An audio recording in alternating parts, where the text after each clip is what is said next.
Así que voy a hacer un repaso breve de lo que estudiamos anoche. ¿Qué profecía estudiamos anoche para los que estuvieron? La profecía de Daniel, el capítulo 7. Vamos a repasar los eventos importantes de Daniel 7. En primer lugar tenemos un león. ¿Qué representa el león? Babilonia. Es decir, la cadena profética comienza con el reino que existe en los días de Daniel. Comienza con Babilonia. Luego entonces tenemos un oso. ¿Qué representa el oso? Los medos y los persas que conquistan a Babilonia. Luego tenemos un leopardo. ¿Qué representa el leopardo? Grecia, que conquista al reino de los medos y los persas. Luego tenemos una cuarta bestia espantosa y terrible, que tiene dientes de hierro, que lo conecta con Daniel 2, a donde tenemos las piernas de hierro. Y dice que esta bestia desmenuza, destroza, pisotea todo lo que consigue por el camino. Y esta cuarta bestia tiene 3 etapas consecutivas de dominio. ¿Cuáles son esas 3 etapas de dominio que tiene esta cuarta bestia? En primer lugar, la cuarta bestia gobernando por un periodo sin cuernos. Eso lo estudiamos anoche. La mayoría del tiempo de este cuarto reino, el reino existe sin cuernos. Pero luego, hacia el final de su periodo de dominio, en la cabeza de esta cuarta bestia le salen ¿qué? Le salen 10 cuernos. Y luego cuando los 10 cuernos están completos, en medio de los 10 sale un cuerno pequeño, un cuerno pequeño. Ahora, nosotros estudiamos anoche qué representa todo esto. La cuarta bestia representa el imperio romano, sin cuernos. El imperio romano fue un imperio no dividido durante la mayor parte de su existencia. El imperio romano desde el año 168 antes de Cristo hasta el año 476 después de Cristo fue un solo reino unido. Pero en el 476 el imperio romano se había dividido en 10 reinos como resultado de las invasiones de las tribus bárbaras en lo que hoy es Europa occidental. Y luego, cuando estaban esos reinos completos, se levantó el cuerno pequeño que anoche identificamos como Roma papal, el papado, no la Iglesia católica. Es un error decir que el cuerno pequeño representa la Iglesia católica, no, representa el papado. El papado es un sistema que une la Iglesia con el Estado. Eso es lo que significa la palabra papado, y eso lo vamos a ampliar más en nuestros estudios a través del día de hoy. Es decir, el cuerno pequeño gobierna 1260 años después que se levanta. Significa que el cuerno pequeño, el papado, gobernó desde el año 538 después de Cristo hasta el año 1798, cuando recibió una herida de muerte y quedó decomisada esta bestia. El papado quedó decomisado por un periodo de tiempo. Es decir, Daniel 7 nos ha llevado en la cadena profética a través de Babilonia, Medo-Persia, Grecia, el imperio romano dividido y el dominio papal hasta 1798. Es lo que se conoce como el método histórico de estudiar las profecías. No tenemos que adivinar, porque sabemos a dónde comienza la profecía. La profecía comienza con Babilonia en los días de Daniel. Sabemos dónde termina finalmente la profecía, aunque no incluimos eso anoche. Termina cuando Cristo toma el reino en Daniel 7. Y entonces podemos seguir la trayectoria desde su comienzo. Todos los reinos que se levantan en secuencia, podemos seguir la trayectoria hasta que la profecía alcanza su clímax. Sabemos a dónde estamos en cada etapa de la historia o de la cadena profética. Es un método matemático, un método sistemático, un método contextual de estudiar las profecías. Ahora, esta mañana queremos estudiar otra profecía paralela a la profecía de Daniel 7. Me refiero a Apocalipsis 13 y los versículos 1 al 10. Apocalipsis 13 y el versículo 1 al 10. Ahora vamos a leer los versículos 1 y 2 e inmediatamente vamos a ver la conexión con Daniel 7. Es decir, al leer estos dos versículos no nos va a caber duda alguna que hay una conexión entre Apocalipsis 13 y Daniel 7. Vamos a leer los versículos 1 y 2. Dice aquí Juan: me paré sobre la arena del mar y vi subir del mar una bestia que tenía 7 cabezas y 10 cuernos, y en sus cuernos 10 diademas, y sobre sus cabezas un nombre blasfemo. Y la bestia que vi era semejante a un leopardo, y sus pies como de oso, y su boca como boca de león, y el dragón le dio su poder y su trono y grande autoridad. ¿Cuántas bestias se mencionan aquí en el versículo 2? 4. ¿Se dieron cuenta o no? ¿Hay un león, sí o no? Sí. ¿Hay un oso? ¿Cómo no? ¿Hay un leopardo? ¿Hay una bestia espantosa y terrible? ¿Qué se le llama? ¿El qué? El dragón. ¿Cuántos cuernos tenía este dragón de Apocalipsis 13? Hay que regresar al capítulo 12, a donde habla de un dragón que trata de matar a un bebé y dice que ese dragón tiene 10 cuernos. Es decir, este dragón tiene 10 cuernos, como el dragón de Daniel el capítulo 7. Pero hay algo interesante en Apocalipsis 13:2, y es que mientras que en Daniel las bestias tienen cierto orden: león, oso, leopardo y dragón, en Apocalipsis el capítulo 13 las bestias se presentan en orden inverso: dragón, leopardo, oso y león. Y uno se pregunta, ¿por qué en Daniel empieza con el león y termina con el dragón, mientras que en Apocalipsis el capítulo 13 comienza con el dragón y termina con el león? La razón es muy sencilla. Daniel está viviendo en el periodo del león y está mirando hacia adelante, mientras que Juan está viviendo en el periodo del dragón, el imperio romano, y está mirando hacia atrás. Esto demuestra claramente la trayectoria profética. Ahora, hay un punto crucial que quiero recalcar, y es que la bestia de Apocalipsis 13 representa lo mismo que el cuerno pequeño. Esa es una premisa básica. El cuerno pequeño y la bestia representan el mismo poder. Y ustedes dirán, pastor, ¿cómo sabe usted que el cuerno pequeño y la bestia representan el mismo poder? Hay 3 razones por las cuales sabemos que el cuerno pequeño y la bestia representan el mismo poder histórico.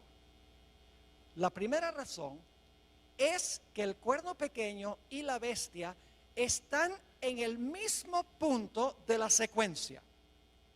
En Daniel 7 tenemos león, oso, leopardo, dragón, 10 cuernos, cuerno pequeño.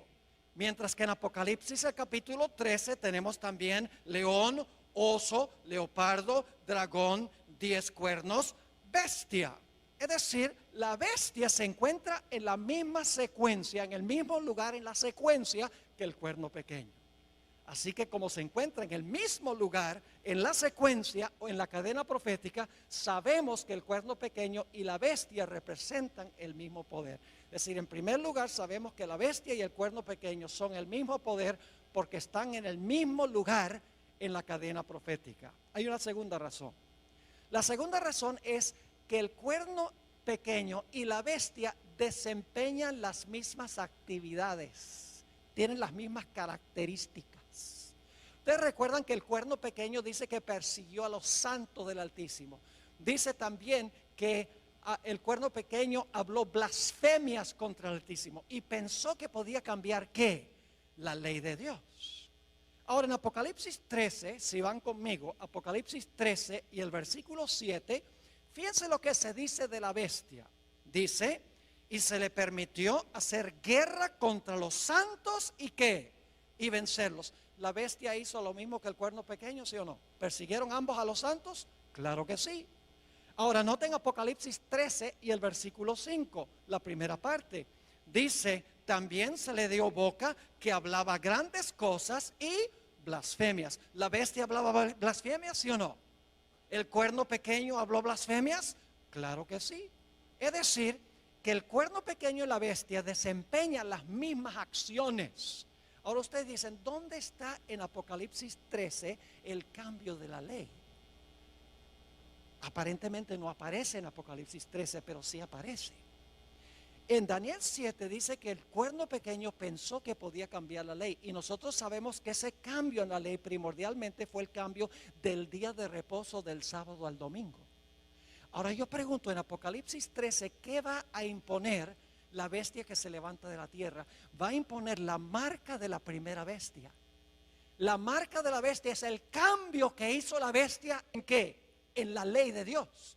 Es decir, al final de la historia, los Estados Unidos, vamos a encontrar, va a imponer la marca, va a imponer el cambio en la ley que hizo el cuerno pequeño durante los 1260 años. En segundo lugar, la razón por la cual sabemos que el cuerno pequeño y la bestia representan el mismo poder es porque desempeñan las mismas acciones.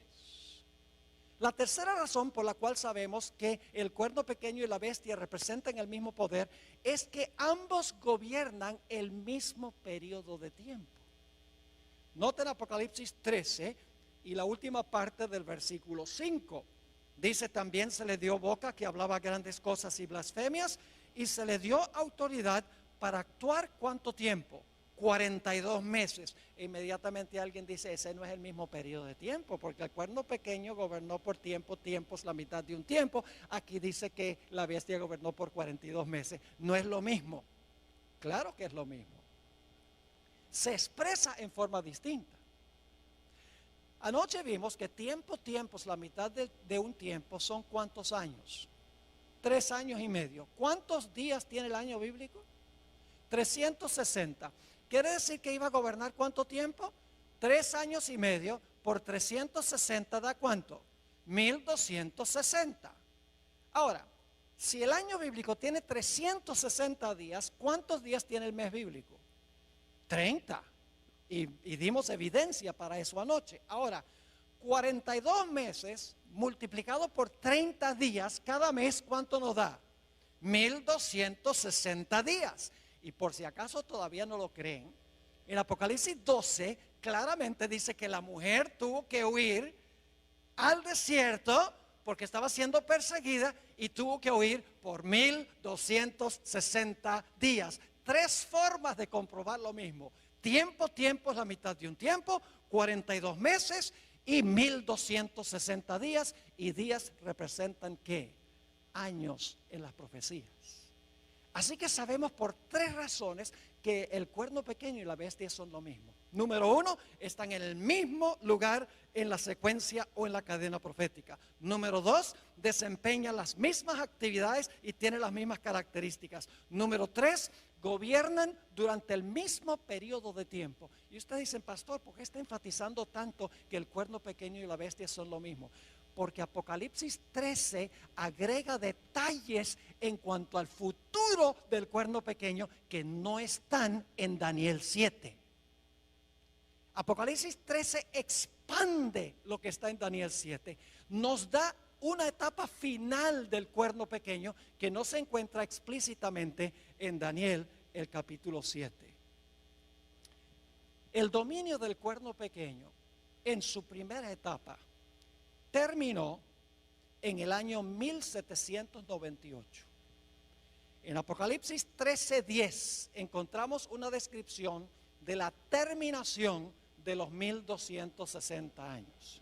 Dice allí, si alguno lleva en cautividad, va en cautividad. Si alguno mata a espada debe ser muerto. Aquí está la paciencia y la fe de los santos. Cuando terminaron los 1260 años, la Biblia dice que el poder que había llevado cautivo, ahora fue cautivo. El poder que había matado con la espada, ahora es muerto con la espada.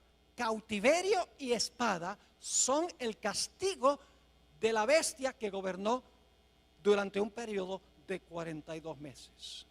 Ahora, ¿qué significa que este poder que llevaba en cautiverio iba a ir en cautiverio?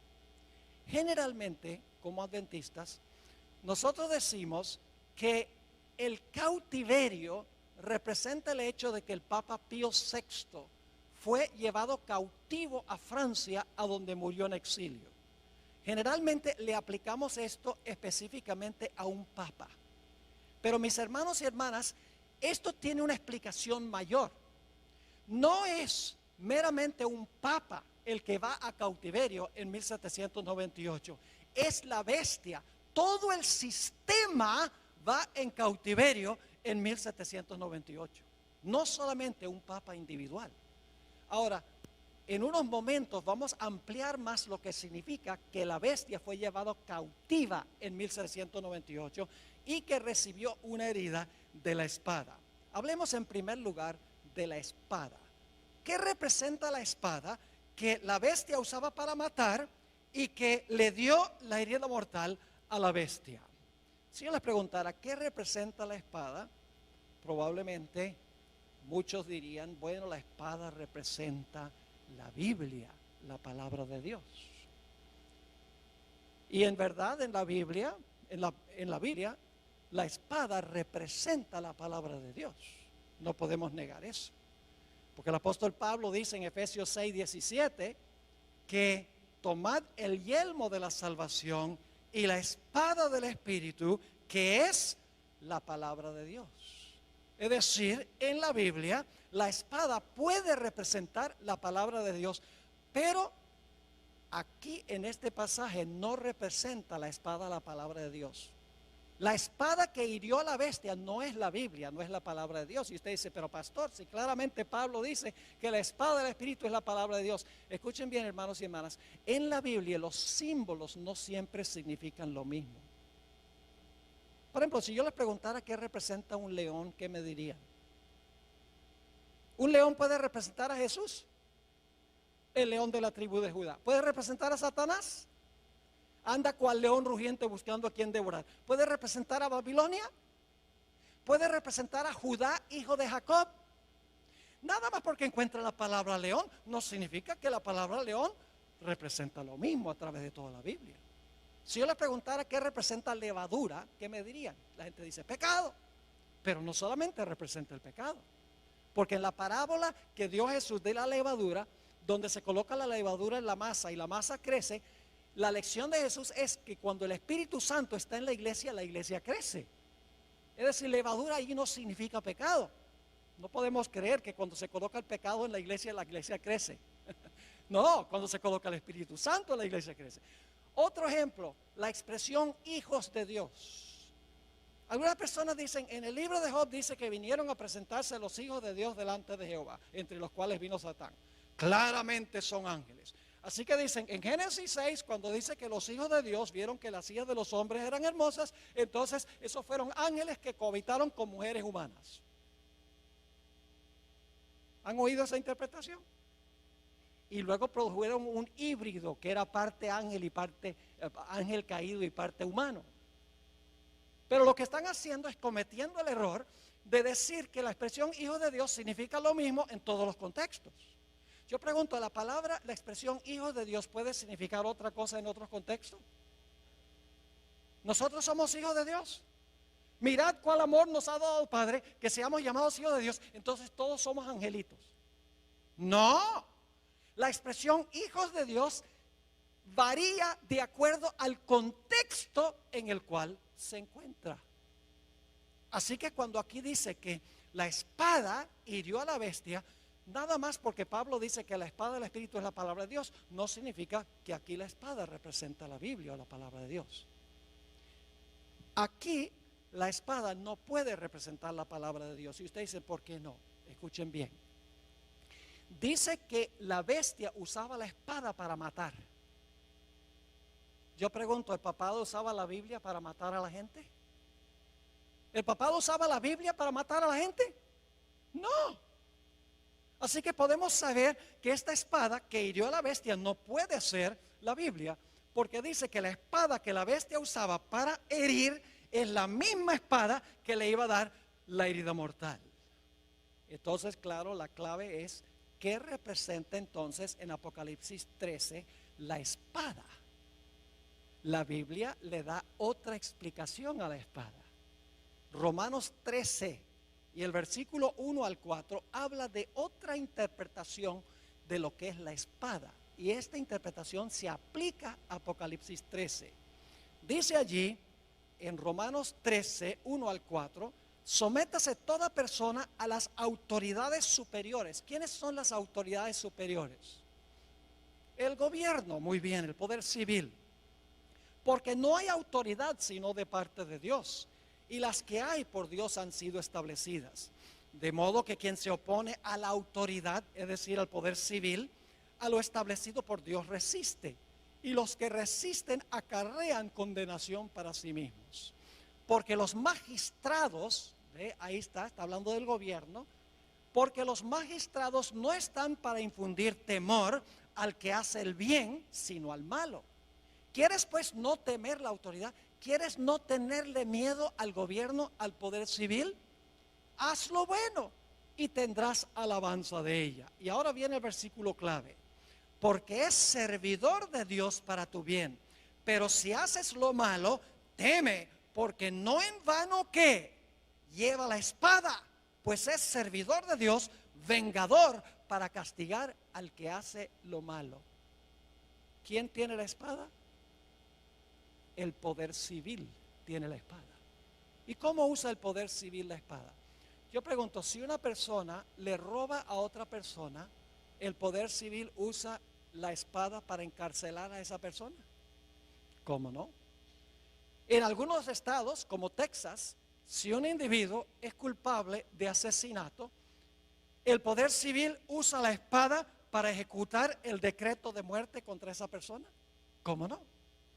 La espada significa la capacidad que tiene el poder civil para castigar violaciones del Código Civil. Usa la espada para castigar a los que violan el Código Civil, que violan las leyes legítimas del gobierno. No es la Biblia, es la capacidad de castigar violaciones del Código Civil. Es decir, la espada la posee el poder civil. La iglesia tiene su espada. ¿Y cuál es la espada de la iglesia? La Biblia. ¿Y cómo usa la iglesia su espada? Cualquiera que no está de acuerdo, le cortan la cabeza. Estoy hablando sarcásticamente. No. En el día postero tendrán que arreglárselas con Dios. Pero la iglesia se le ha dado la espada, y la espada la usa predicando el evangelio. Yo estoy usando la espada ahora. Pero el poder civil también tiene su espada.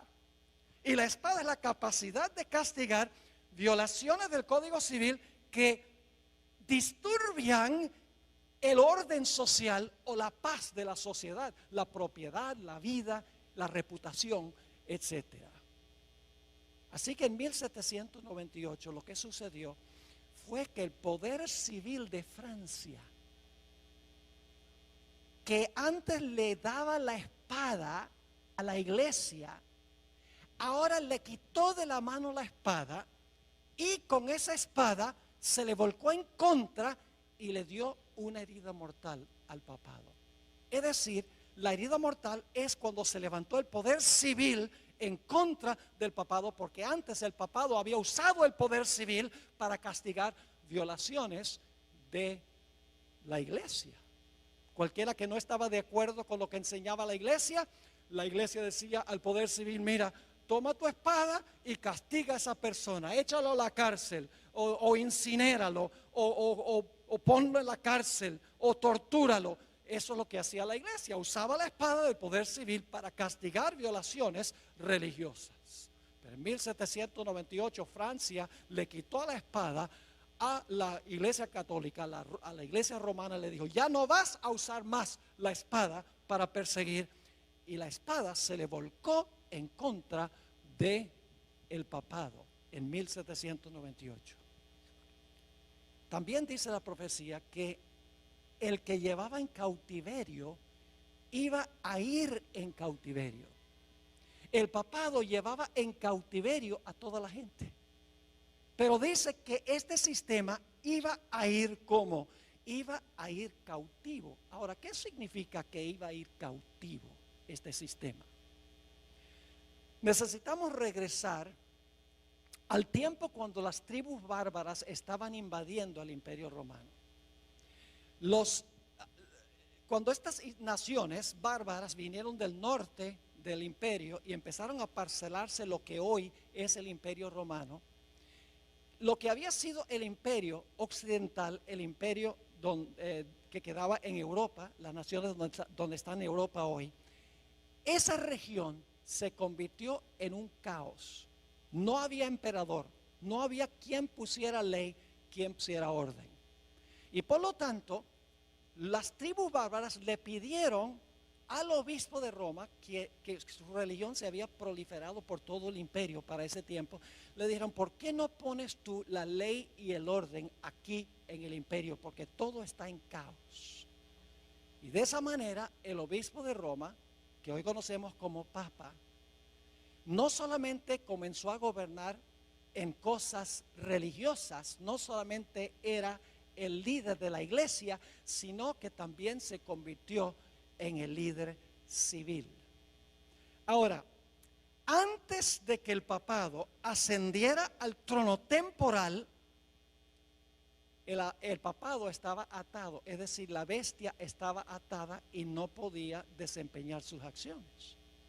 Pero cuando se quitó la restricción del imperio y el papado pudo subir al trono temporal, el papado ahora quedó libre para perseguir y desempeñar las acciones que dice la profecía. Es decir, lo que significa que este poder estaba atado, significa que los poderes civiles están en función y por lo tanto, estando los poderes civiles en función, el papado no puede dominar en asuntos civiles. El quitar la restricción significa que ahora los poderes civiles le rinden su apoyo al papado para que el papado pueda desempeñar sus funciones. Quiero leerles un par de citas de un cardenal de la Iglesia Católica, Enrique Eduardo Manning, a donde él explica lo que acabo de describir. Dice lo siguiente: cuando las tribus bárbaras, y yo no sé si vamos a tener esto en la pantalla para que la gente pueda ver esta cita, tal vez no la vamos a tener, pero voy a leerlo de todas maneras. Dice que cuando las tribus bárbaras invadieron el imperio, escuchen bien, los pontífices se hallaron solos porque ya no había emperador. Como la única fuente del orden, la paz, la ley y la seguridad. Es decir, cuando los bárbaros invadieron, ahora como no había emperador, no había ley ni orden, dice que el único que podía mantener un poco el orden eran los obispos, es decir, el obispo de Roma, los que llamamos papas hoy, los pontífices. Y ahora escuchen cómo se describe esto. Y desde la hora de esta liberación providencial, ¿qué necesita usted hacer para liberar a alguna persona? La persona tiene que estar ¿qué? La persona tiene que estar cautiva, ¿verdad? Si se va a librar es porque está cautiva. Es decir, cuando el Papa asciende, dice esto, para establecer orden en el imperio, no solamente religioso, sino civil, dice, desde la hora de esta liberación providencial, cuando por intervención divina se le cayeron las cadenas de las manos al sucesor de Pedro. Es decir, cuando ahora el papado no solo gobierna en asuntos religiosos, sino en asuntos civiles, dice que se le caen las cadenas de las manos al sucesor de Pedro, porque antes estaba ¿qué? Encadenado. Como una vez habían caído de las suyas, ningún soberano ha reinado en Roma, sino el vicario de Jesucristo. En otra cita, Manning dice lo siguiente: el papado esperó hasta el momento propicio en que Dios rompiera sus ¿qué? ¿En qué condición estaba el papado antes de ascender al poder civil, de usar el poder civil? ¿Estaba qué? Atado. Dicho sea de paso, aquí tenemos que entender 2 Tesalonicenses 2, donde dice que había uno que detenía para que no se manifestara el hombre de pecado. ¿Lo han leído? ¿Qué era lo que detenía al papado para que no pudiera manifestarse? El poder civil de Roma. Mientras el poder civil de Roma estaba, el hombre de pecado estaba ¿qué? Atado. Cuando es quitado del medio el poder civil y ahora el papado gobierna, ahora es ¿qué? Librado. ¿Están entendiendo o no? Ahora dice, el papado esperó hasta el momento propicio en que Dios rompiera sus ataduras y lo librara de la sujeción a los poderes civiles. ¿De qué es la liberación del papado? Son librados de sujetarse ¿a qué? A los poderes civiles, colocándolo así sobre el trono como dueño de su propia soberanía temporal. En 1798 lo que sucedió fue que la espada del poder civil de Francia, donde antes Francia usaba la espada para defender a la iglesia, el gobierno francés dijo, le quitó la espada y dijo, ya no te vamos a prestar la espada. La espada se levantó en contra del papado, le dio la herida mortal. Y en vez del papado ahora estar libre de ejercer dominio temporal, ahora el gobierno francés y nación tras nación en Europa le pone restricciones, no dejan que la iglesia use el poder civil y por lo tanto se le ponen otra vez las esposas a este sistema y queda encarcelado. Yo pregunto, ¿qué tendría que suceder para que este poder recupere su libertad y se sane de su herida? ¿Qué tendría que pasar? Tendría que recuperar el apoyo de la espada ¿qué? Del poder civil. Y tendría que permitir las naciones del mundo que este poder los use de nuevo y entonces el papado ya no estaría restringido, sino que estaría ¿qué? Libre. Eso fue lo que sucedió en 1798. La iglesia quedó atada en el sentido de que ya no podía usar los poderes civiles. Recibió la herida mortal de la espada porque la espada ya no se prestó para ser usada por la iglesia para perseguir a aquellos que no concordaban con ella. Pero la profecía de Apocalipsis 13 nos dice que habrá otra etapa del cuerno pequeño o de la bestia. Apocalipsis 13 y el versículo 3 nos dice, después vi otra bestia, antes de eso, 13:3, vi una de sus cabezas como herida de muerte. Y ahora escuchen lo que sucede. Pero su herida mortal fue sanada y se maravilló toda la tierra en pos de la bestia. Yo pregunto, ¿este poder va a recuperar su dominio? Sí. Recibió una herida mortal en 1798. Fue a cautiverio. Los poderes civiles ya no podían ser usados por este sistema. Pero la Biblia nos dice que este poder que recibió una herida de muerte, su herida mortal será sanada y toda la tierra se maravillará en pos de este sistema. Y claro, surge la pregunta, ¿cómo puede suceder esto? ¿Qué nación en su sano juicio le devolvería la espada y la libertad a este sistema tan despótico?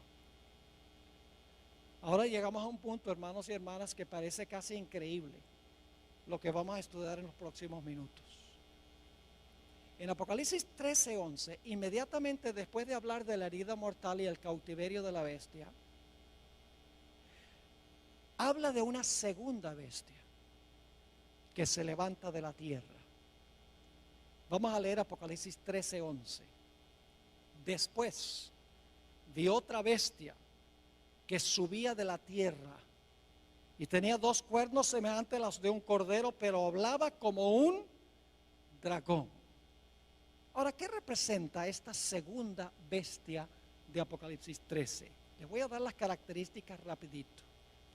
En primer lugar, tiene que levantarse alrededor del año 1798, porque dice que después de ver a la primera bestia, vio levantarse a esta segunda bestia. Es decir, este poder tiene que levantarse alrededor del año 1798, cuando la primera bestia recibe su herida mortal. En segundo lugar, esta bestia que se levanta de la tierra tiene que levantarse en un lugar distinto que las primeras bestias. Las primeras 4 bestias se levantaron en Asia y en Europa. Los primeros 2 poderes son asiáticos. Los 2 siguientes poderes son europeos. Pero esta bestia no se levanta del mar a donde se levantaron las primeras bestias. Se levanta de la tierra. Tiene que levantarse en otro sitio distinto.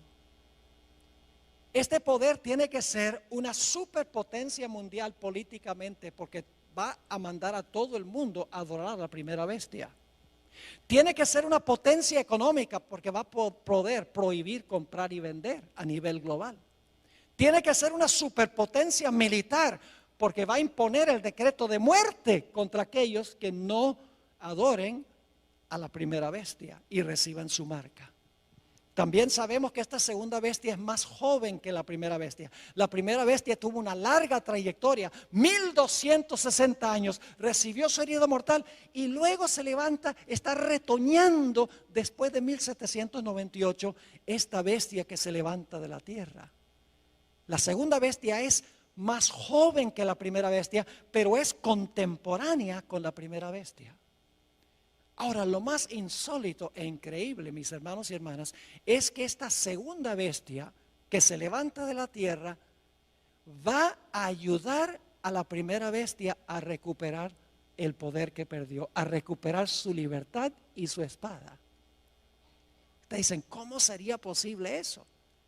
Que esta nación, porque una bestia representa una nación, que se levanta alrededor del año 1798, una superpotencia económica, política, militar, que no se levanta ni en Asia ni en Europa, que esa nación lo que va a hacer es ayudar a la primera bestia a recuperar la espada y a salir de la cárcel.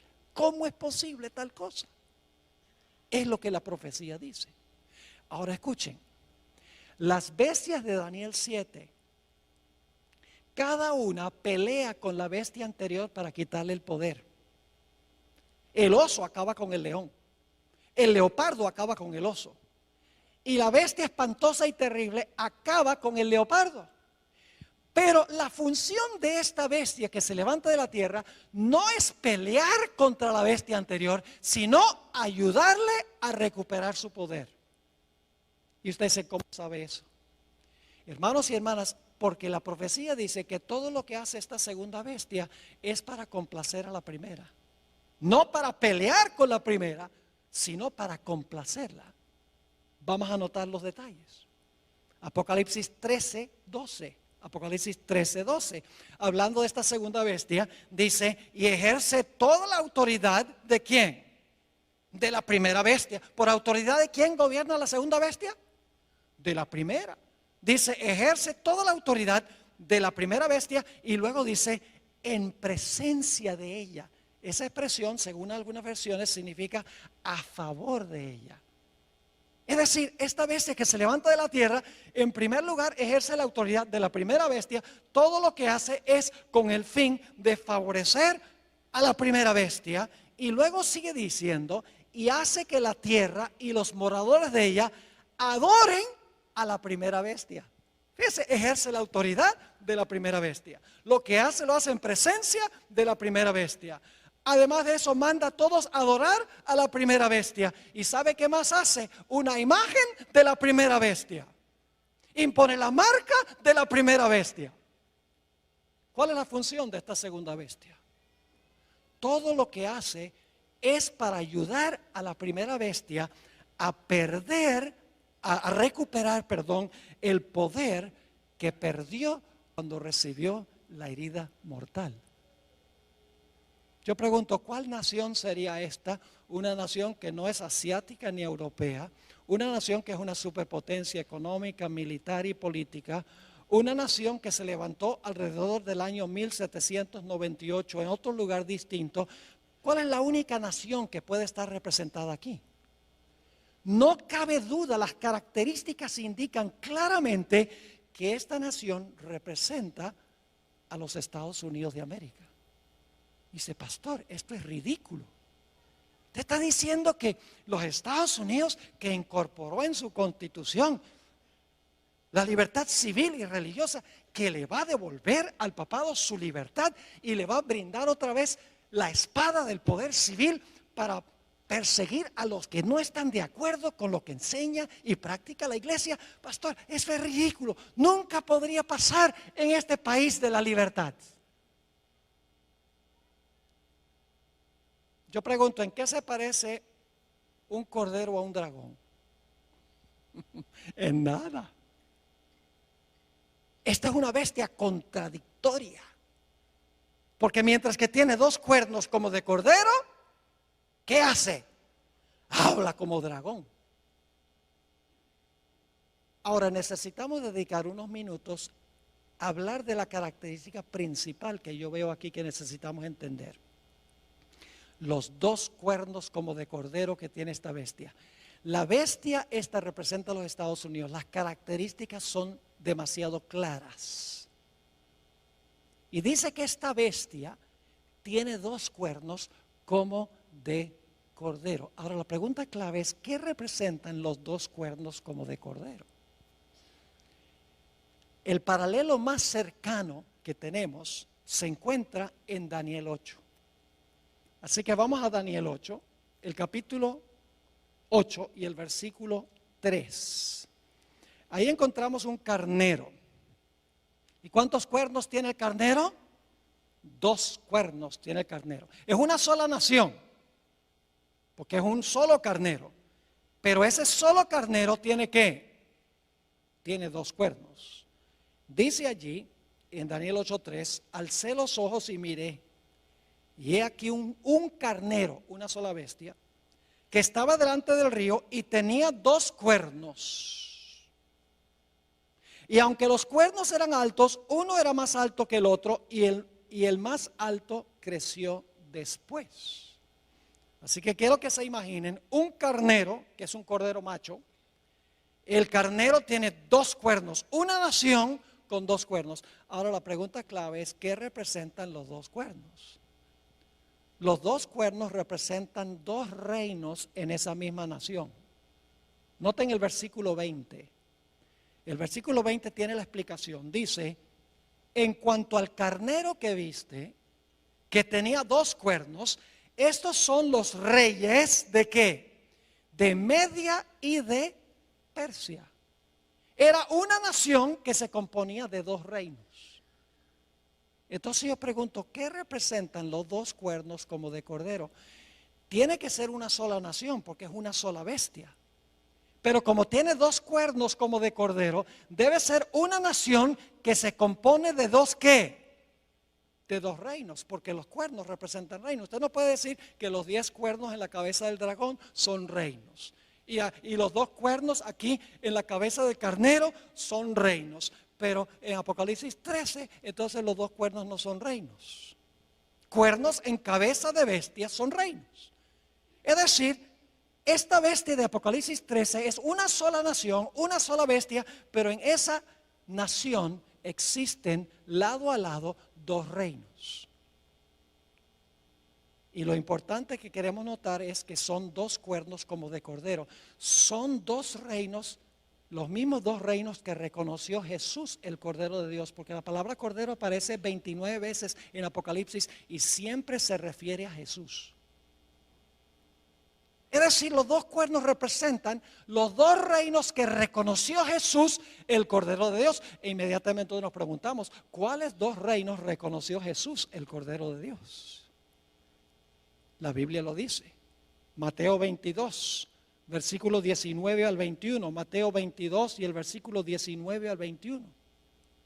Aquí Jesús claramente dijo que representan los cuernos. le traen una moneda del tributo a Jesús y le dicen, ¿debemos devolverle los taxes a César, sí o no? Y fíjense lo que dice Jesús: mostradme la moneda del tributo. Y ellos le presentaron un denario. Entonces le dijo, ¿de quién es esta imagen y la inscripción? Es decir, la cara de quién y el nombre de quién está en esta moneda. Le dijeron, de César.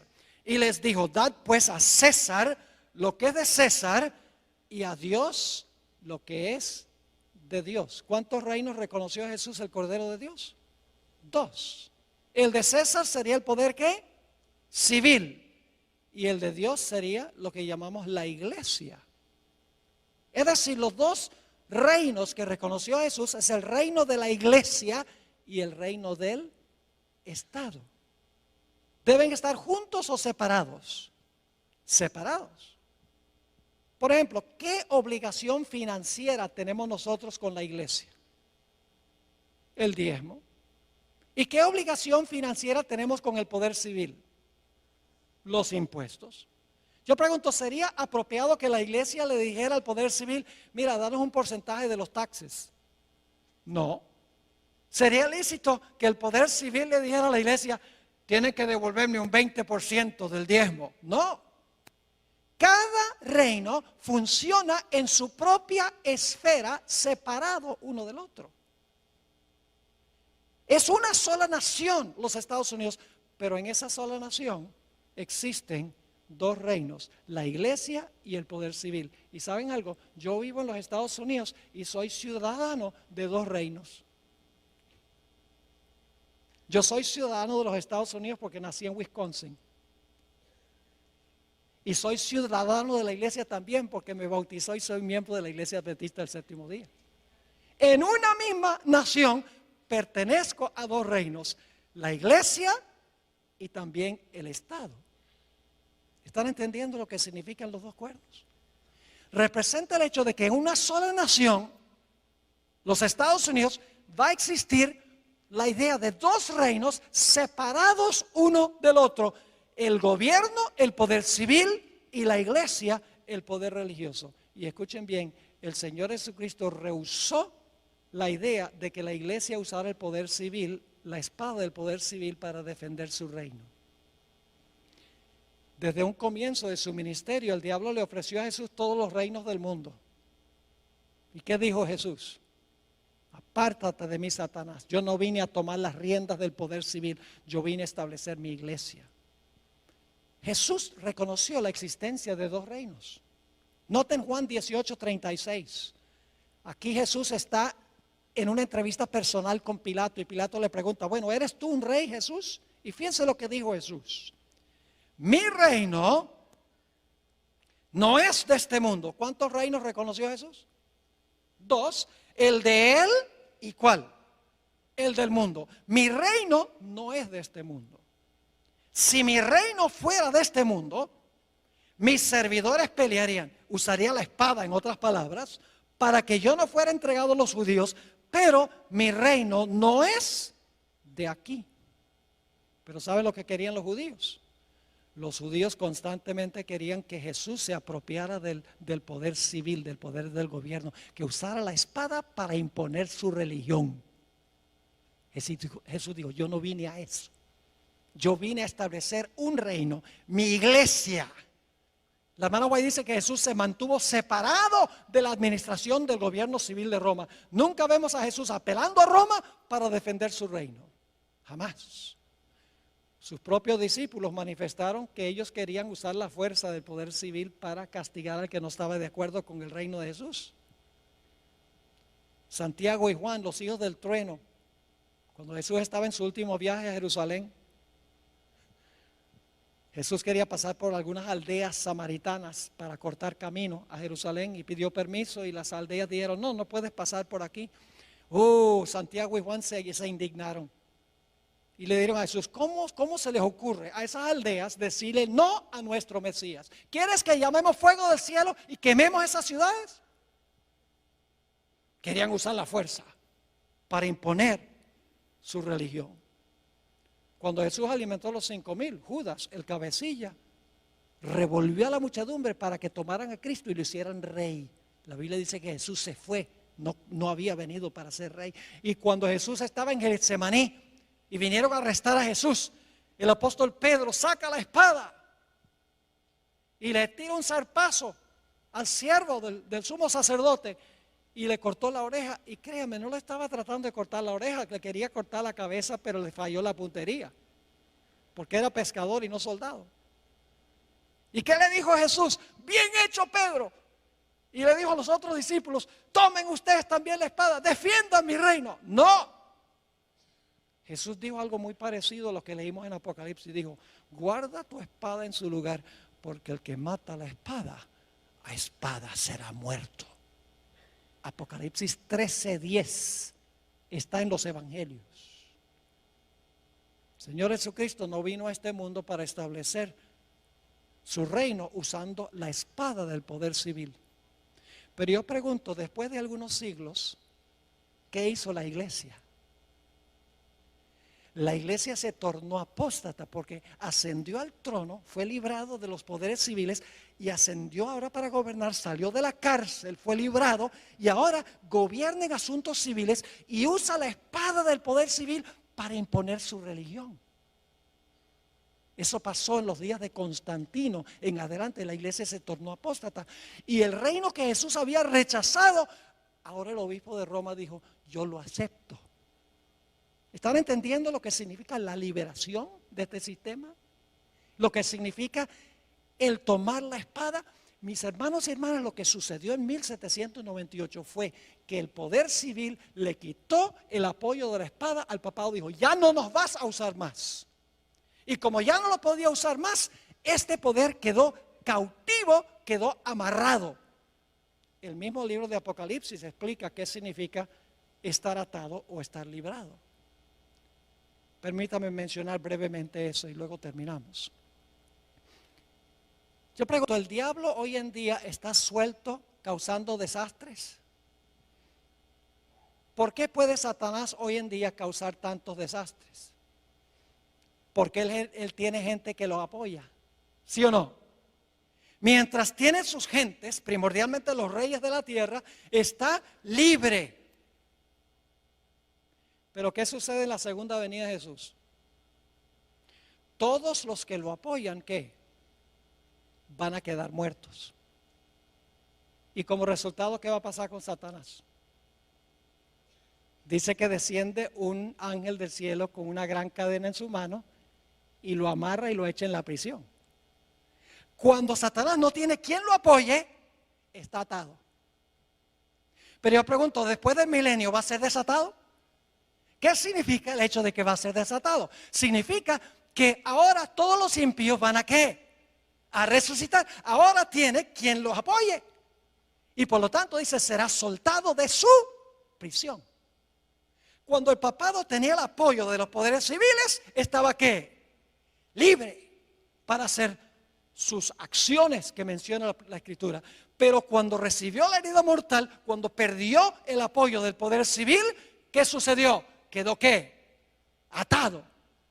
Pero yo pregunto, ¿va a llegar el momento en que va a ser desatado? Sí, cuando los poderes civiles le brinden otra vez su apoyo. ¿Me están entendiendo lo que estoy diciendo? Según de Tesalonicenses 2 es un capítulo supremamente importante para entender esto. Mis hermanos y hermanas, Jesús vino solo para establecer un reino espiritual, la iglesia.